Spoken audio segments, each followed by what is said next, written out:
Hello everybody, I am Lady Calamere and welcome to my channel.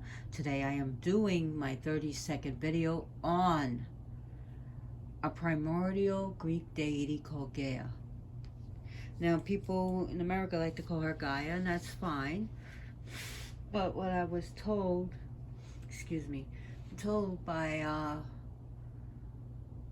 someone from Greece who was a pagan, said that it should be pronounced Gaia.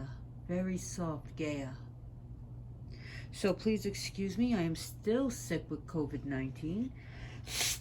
Though I'm a lot better than the last time I was on, which was a few days ago. So Gaia. Gaia, also called Gay, and she's G-E, and as in geology, geography. So anyways,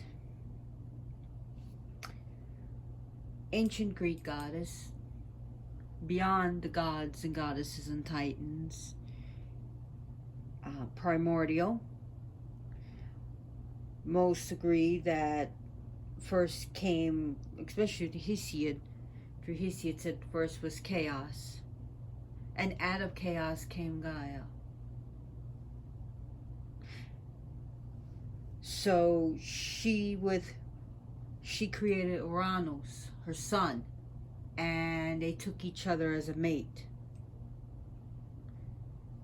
And she also gave birth to Pontus and Tartarus, and among other things. But with Uranus, she gave birth to the 12 Titans, the youngest being Kronos. She also gave birth to the Hecatoncheires and the Cyclopses, or Cyclops as we call it here, and Hecatoncheires, the 100-handers, and the Cyclops, the one-eyes ones. Now with Pontus, she eventually mates with Pontus after Uranus, and she gives birth to the sea deities. And with Tartarus, she gave birth to more of the,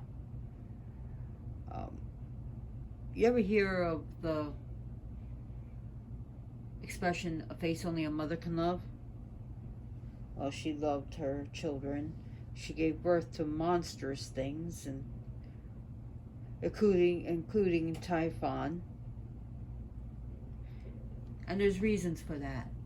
First of all, Uranus didn't really like his children. Didn't like any of them. Some of them to him were hideous. And he wasn't a good father to them.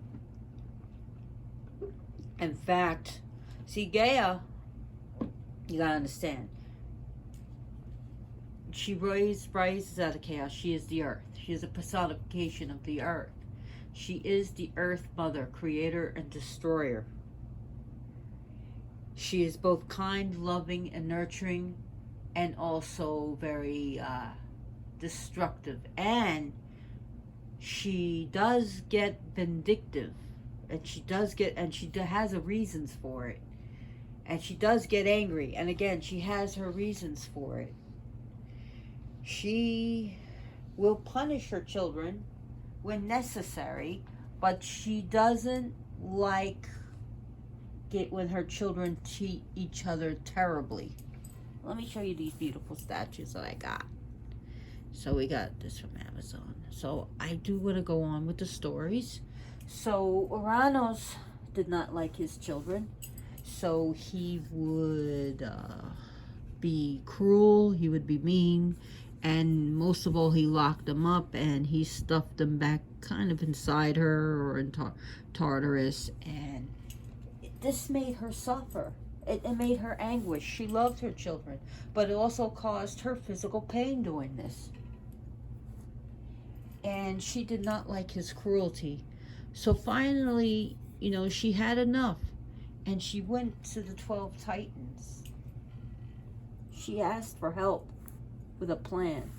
And the plan was to castrate him, castrate Uranus, to not only humiliate him, but also take away his powers. And the children were either horrified or scared. Only one child stepped forward, her youngest, Kronos. So she made him a sickle. Some say it's adamantine, others say it's made of steel or lead. Either way, it was a very sharp. And she had a plan.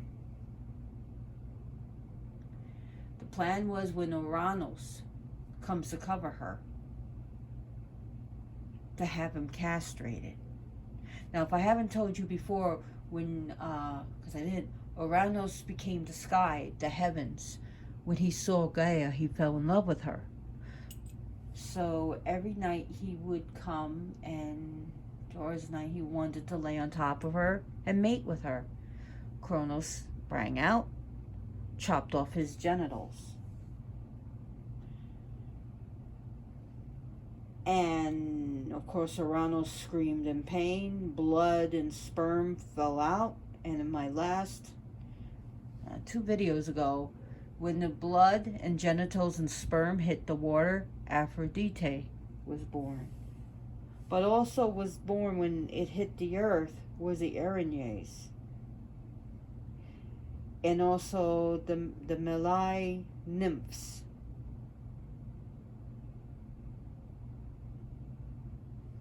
So everywhere the sperm touched the fertile earth, beings were born. So of course Kronos takes over as king, and what he did was lock up the Hecatoncheires and the Cyclopses, which did not make Gaia happy. But again, she didn't rise up against him until much later. So I want to discuss a little bit more about Gaia before I go into the stories. So Gaia is the earth. In Rome, she is called Tellus, and Tellus Matar. There is also, she's known as, which means earth. So Gaia just means earth.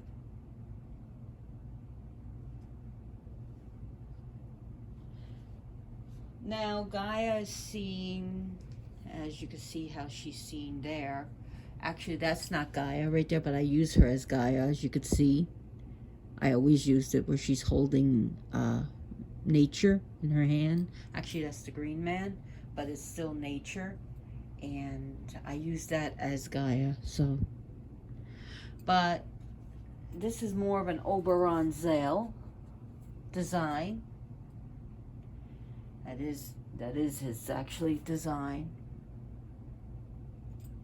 And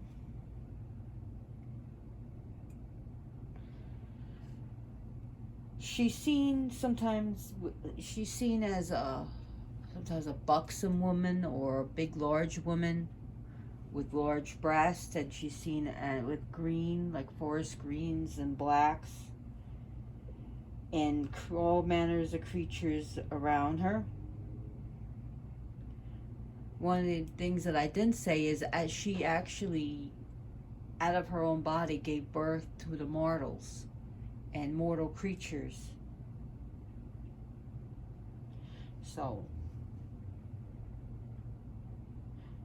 she gives birth to, so she has a child, Pontos, whom she mates with, and she mates with Tartarus. But she also gave birth to Orea, not Rhea. Now I'm not talking, yes, Rhea too, but also Orea, which is the mountains, which is more masculine, his masculine mountains. So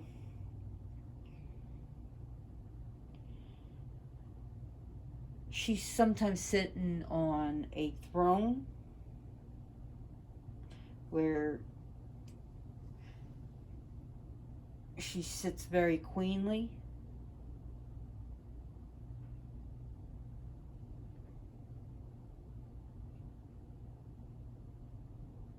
She sits sometimes crowned with her crown. Bear with me, I'm just trying to catch my breath. Sorry.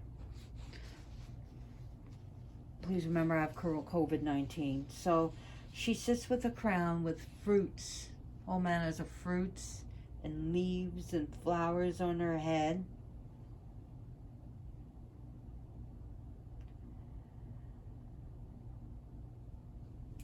She is also seen with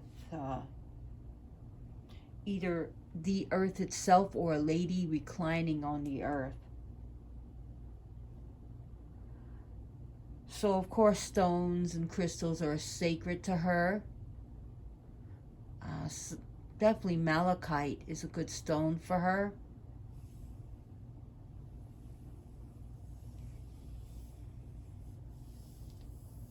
Sacred to her are so many herbs and trees and plants and anything of the earth.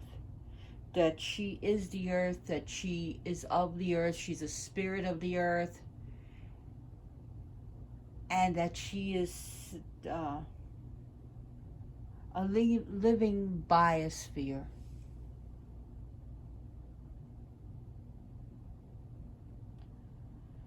She's not to be seen sort of like an agricultural deity so much as more to Demeter. Some people like to consider her that. She's more like wild nature, the forests, the jungles, the plains, the deserts, and all the earth. But a lot of people like to look at her as the green earth. But she is of the earth. And here we see her pregnant belly is the earth, and let's see. We have the sun and the moon here. And you can see this is like all her hair is also described as leaves and vines. Even some people like to visualize flowers and roses in her hair.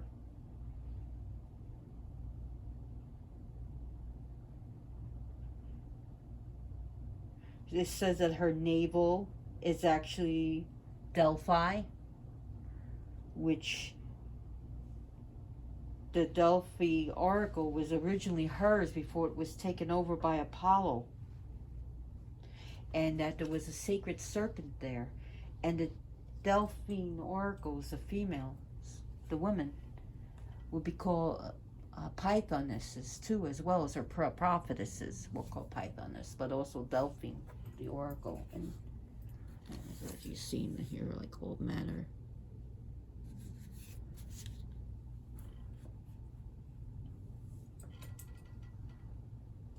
So also there were other oracles that were to her, the Olympian oracles. Athens, the oracles of Athens was her. The oracle of Gaea, the Macedonia, was hers.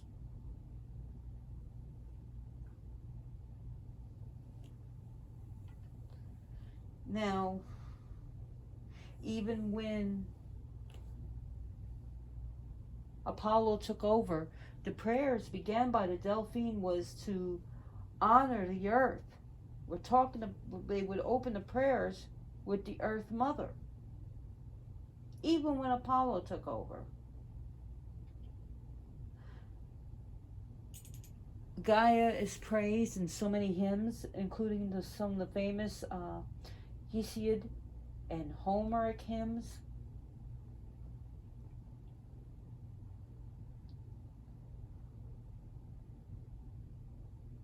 So she is a goddess of prophecy, as we can see that the oracles were her. She's a goddess of oracles, divination, and prophecy. So here we could see a lot of people don't realize it, that you can use Gaia for divinations. She's also a dream giver. You can ask her. You can help her interpret your dreams, or to give you a dream, or to do dream work. Dreamscaping, if you want to call it that. Also, what's it called? Just bear with me. Lucid dreaming. Sorry. Sick. Lucid dreaming. She can help you with that. Again, she's a giver of dreams. She's a goddess of manifestations, too. So, if you're doing manifesting work, she's a goddess that will bring it into solidity.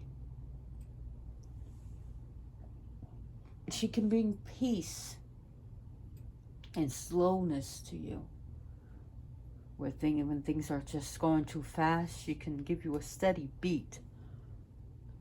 Just think of the heartbeat of the earth. You know,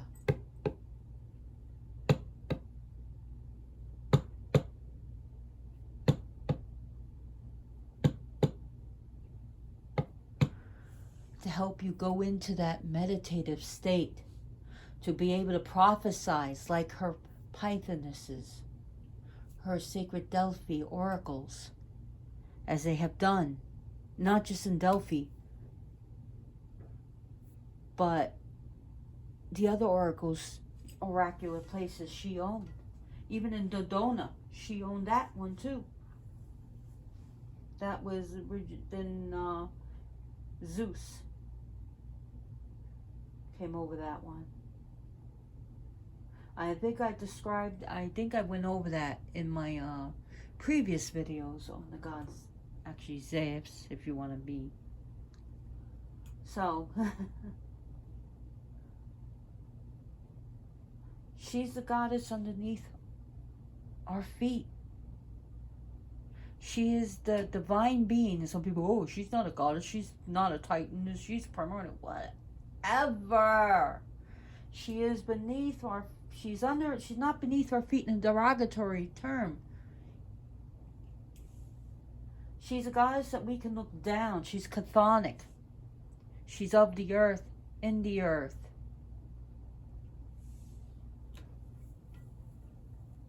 She's a spirit of the earth. But also another thing is that she actively gets justice, and she does what she can to get justice for her children. So you can look at her as a goddess of justice if you've been wronged. If you need help, connect with her. She is a primordial mother and a grandmother and a great-grandmother.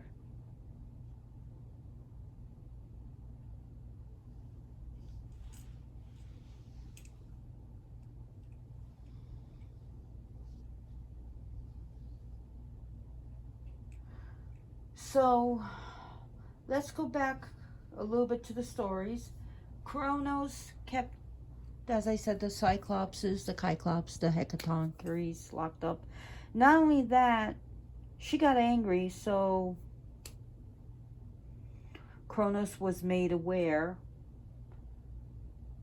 that she gave him oracle that one of his children will take his throne, will take his place.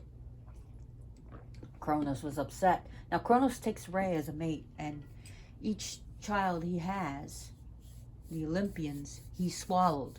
Some stories say the only one that escaped that was through the help of Gaia and the pleading with Rhea to Gaia and Uranus to not swallow her youngest, which was Zeus.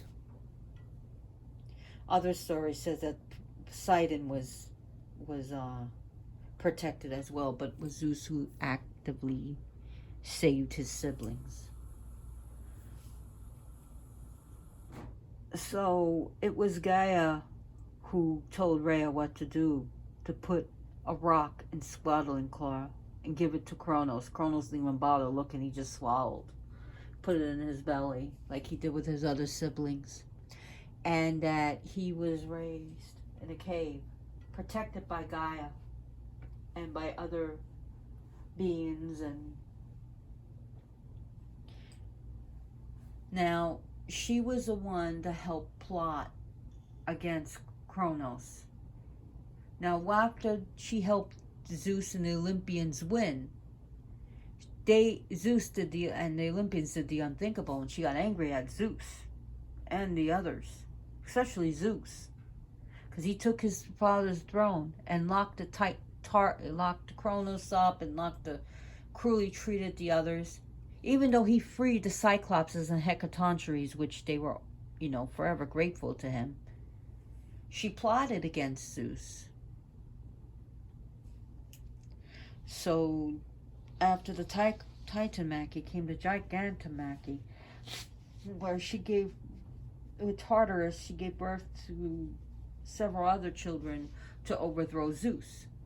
And she nearly won with Typhon. But again, he beats Typhon, and they win. The Olympians win.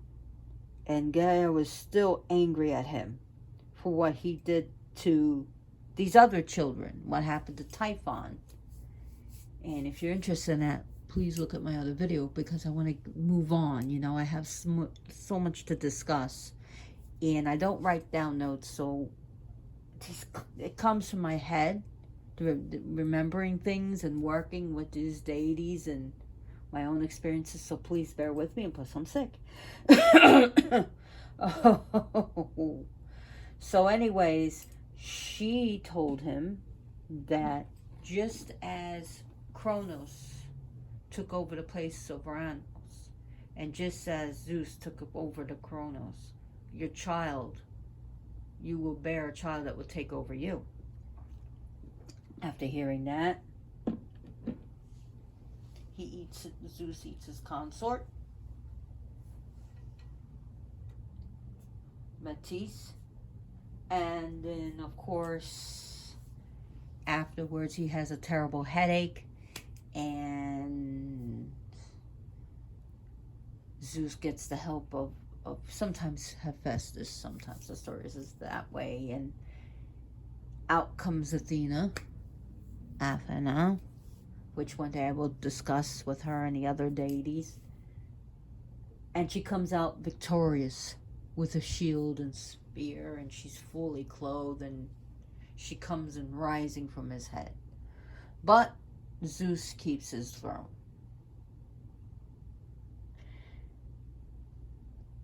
So, as we can see that she is a loving mother, Gaia, getting back to her, but also a disciplining mother. So if you think Gaia is all sweet and lollipops and flowers, you better think carefully, because we see that Mother Nature can be both pleasant and accommodate us to totally wiping us out. Literally wiping out large areas. And she has proved her power with Kronos, with even Zeus.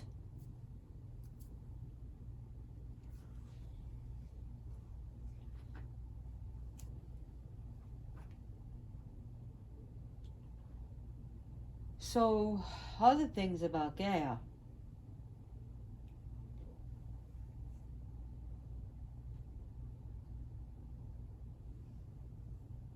Another thing I forgot to tell you is sometimes she's seen reclining on the earth, often clothed in green.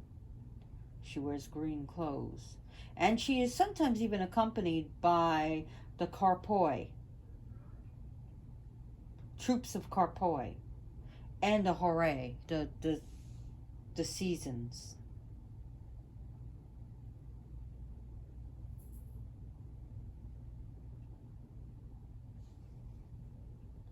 In the Homeric poems, we see that black sheep were sacrificed to her. Other things that were given to her were barley cakes, fresh water, honey.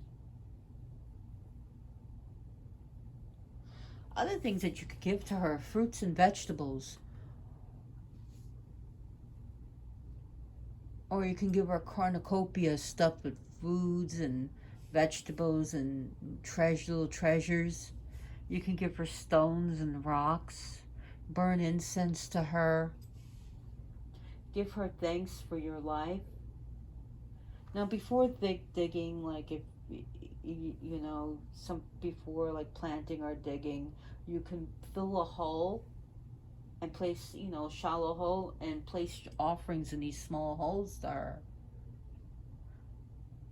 And you could give her wine, cakes. I mean, in modern times you can give her chocolate and candy. You can burn candles, green candles and green and black candles to her. Or really elaborate decorative earth candles or with symbols of the earth on it.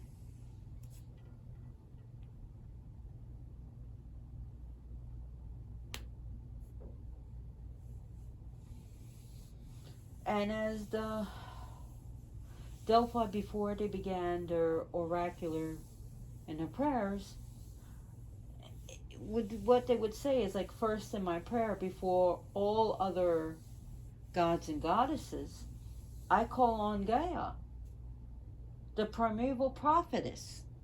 So you can say that to her before doing any divination or fortune telling or prophecy work or scrying using tarot or oracle cards. You can say those prayers or make a prayer to her. Now, she even was written into Christianity. The Greek influenced Russian church officially places the goddess Gaia under dominion of God, the creator. And when she complains about how she's abused and how she's treated by humanity, God tells her, do not cry, Gaia, because in the end, you'll eat these people.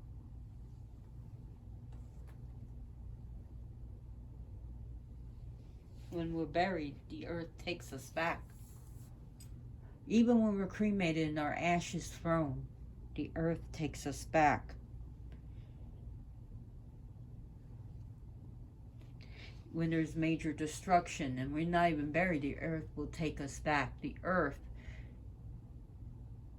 will give birth to her children and eat her children.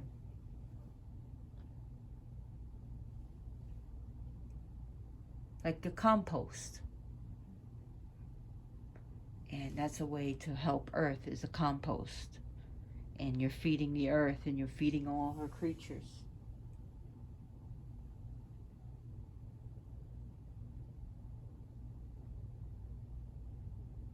So Gaia, her planetary, is the earth. So Delphi, the Oracle of Delphi, is considered her navel chakra. That's her place of power. Her utmost place of power, I should say. Correction. Utmost place of power is the Oracle of Delphi. Or Delphi.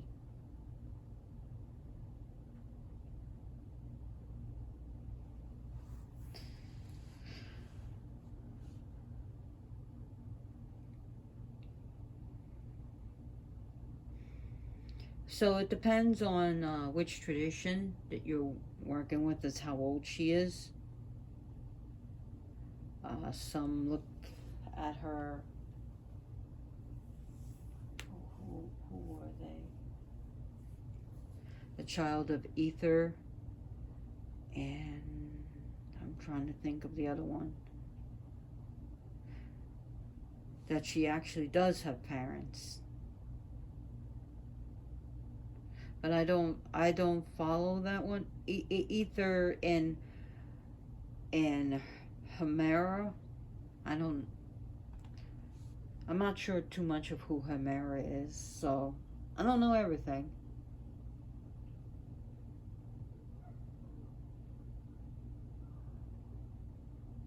So again, the most popular one is where she comes out of chaos.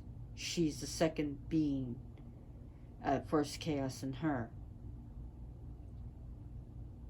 Others say that she emerged from Hydros, which again, hydrate, we're dealing with water.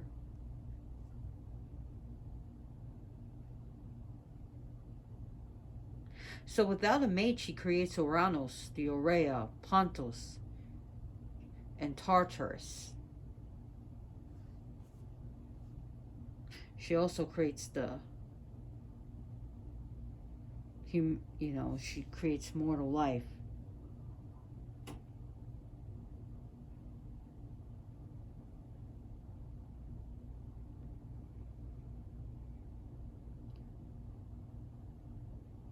So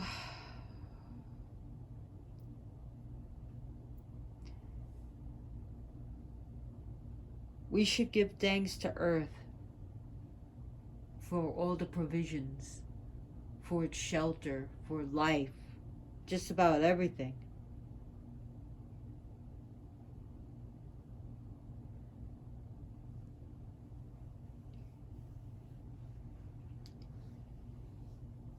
She is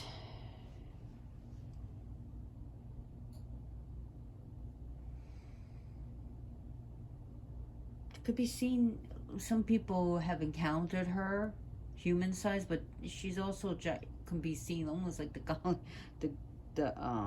what's it called, Jolly Green Giant in feminine form.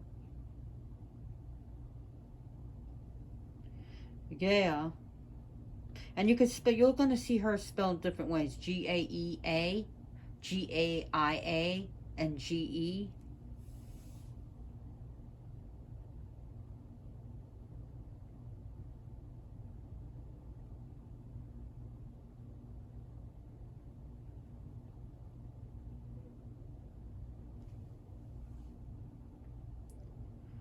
So other things that you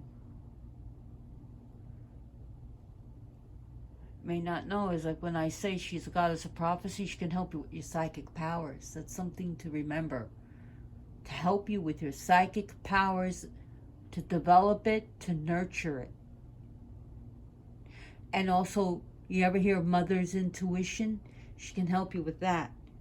Not just being a mother intuition, but also intuition in itself. But she also deals with a mother's intuition. Like, somehow mothers know. She also deals with mothers, and as well as grandmothers.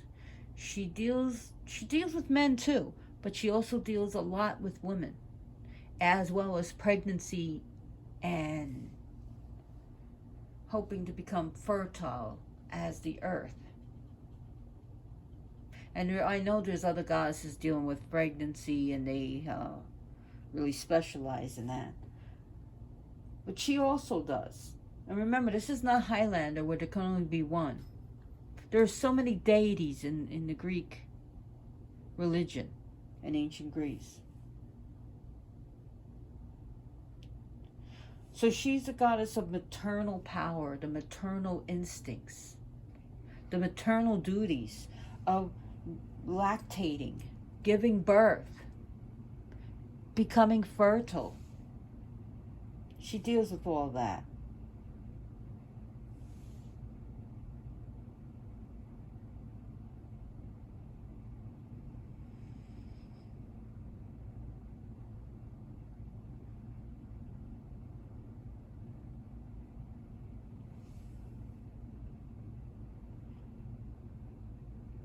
She teaches one how to nurture things and nurture life and nurture your children.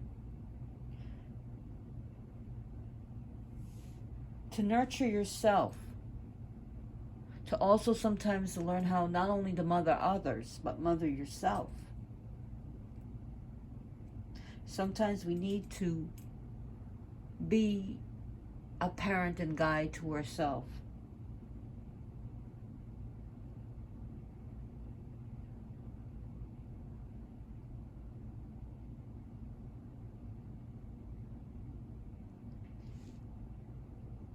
She's the goddess who was seen as we are part of the earth and will return to the earth. Now, ancient oaths, when people did oaths back in ancient Greek, it was considered to be the strongest, because when it was seen that you could not escape earth.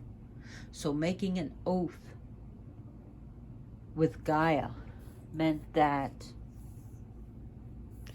it was considered very serious, very powerful, and very binding. So making an oath to Gaia. Gods, the immortals did this as well as mortals. You see the face here? So oaths were taken to her. I'll show you some things about this. It's actually quite nice. You can see the, like, almost like it's tattooed into her.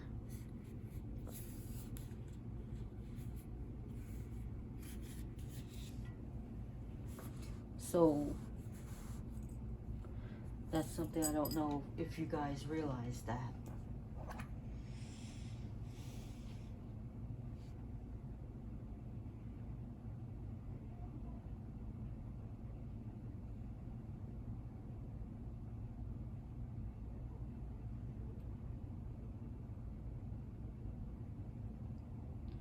So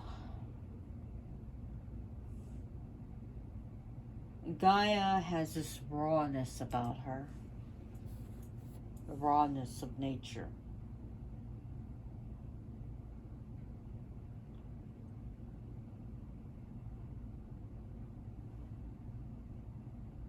Now, I don't know if you know about the Gaia theory, but the Gaia theory was in 1970.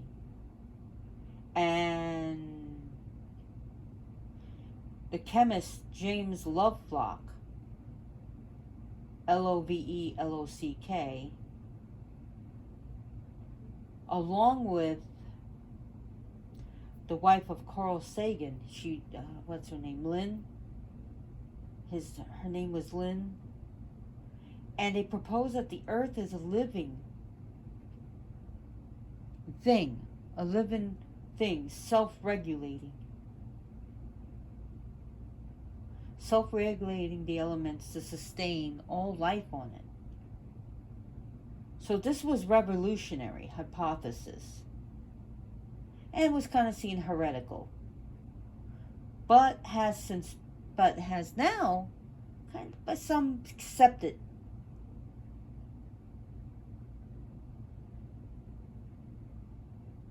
No longer considered more of a hypothesis. Some see it as a theory, others definitely see it as fact, but theories aren't facts, theories are proven facts. So, anyways, the work suggested that trees and stuff has chemicals where they can talk to one another to protect life on the planet.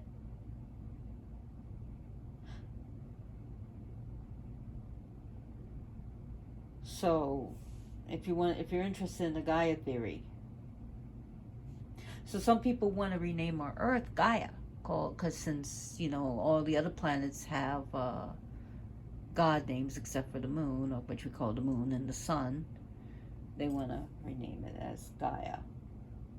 And some people will say Gaia as the Earth.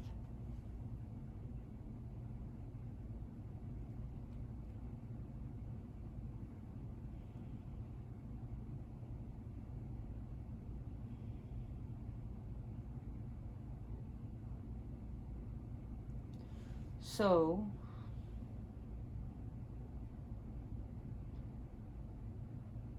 anyways, I really hope you enjoyed this presentation. It's not as long as my other presentations. I don't want to beat around the bush with this. But if you enjoyed this presentation, please give me a like and subscribe and share this video. And as always, blessed be. And I am so grateful that you watched this video. And if you enjoyed it, I'm even more happier. So anyways, I gotta rest because I kind of don't feel good with this COVID. But thank you for watching, and blessed be.